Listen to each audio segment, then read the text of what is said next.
চালের দাম বাড়ছে, আমি অনেক কষ্ট করে চলতে আছি। চালের তো হঠাৎ করে দাম বাড়ছে, আমরা ছোটখাটো ব্যবসা করি, আমাকে কিনে খাইতে হিমশিম খাওয়া লাগতেছে। চালের দাম বাড়তি, সরকারের কাছে চাল দাম কমাবো, কিন্তু কমাইতেছে না তো। কমতে আছে না, বাড়তে আছে, দিনের দিন সবই বাড়তে আছে, সব জিনিসের দামই বাড়তে আছে।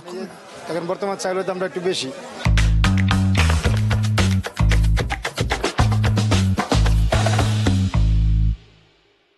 ফিচার 360 পথের পেঁচাল আপনাদের সবাইকে স্বাগত। আজকের বিষয় হচ্ছে চালের বাজার বেশ চড়া। চলুন জেনে আসি এই ব্যাপারে মানুষ কি ভাবছে। চাইলে বেড়ানোর জন্য আমার জন্য অবশ্যই অসুবিধাই, ফ্যামিলি নিয়ে থাকি, বাচ্চারা নিয়ে খরচ বেশি, সেই জন্য খরচ বেশিতে এখন চলা যাচ্ছে না, খুব কষ্টকর।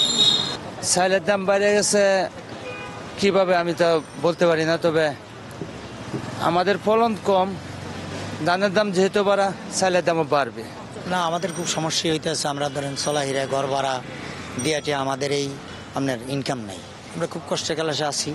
এখন আমরা তো আর কোনো নিরুপায়, বুঝেন না, আর আমাদের কোনো অর্থ নাই, অর্থহীন আমরা। আমি চাল কিনা খাইতে পারি না, যে দোকানও গেছিলাম 2 কেজি চাল তো দেয় না আমার বাকি। মোটা চাইলে আমি খাই, মানে হ্যাঁ মোটা চাইলে আনে না, দাম বেশি দেখে। তখন আমি কই তোমার কথা হলো তো আমার মরণ লাগবো না, আমি কি করে এখন, আমি তো চিকেন চালটা খাইতে পারি না, মানে আমার অনেক কষ্ট যাইতে আছে। ছেলে মেয়েরা তো দেখেই না। কিনে এখন কষ্ট হইলে আমার কিনে খাইতে না, জন বাচ্চা ছিল খাইতে নাহলে না খেয়ে দাম কই, না খেয়ে গিয়ে থাকা যাবে না, আর কষ্ট হইলে কিনে খাইতে হইব। কামানে বুঝি নাই,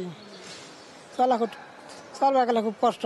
দেখেন, আমি তো খুচরা ব্যবসায়ী, আমি আসলে এটার কেন বাড়ছে এটার উত্তর আমার কাছে নাই। খুচরা বাজারে আপনার যেমন মিনিকেট যেটা হলো মিডিয়াম কোয়ালিটি, ওটা হলো 80 টাকা খুচরা রেট।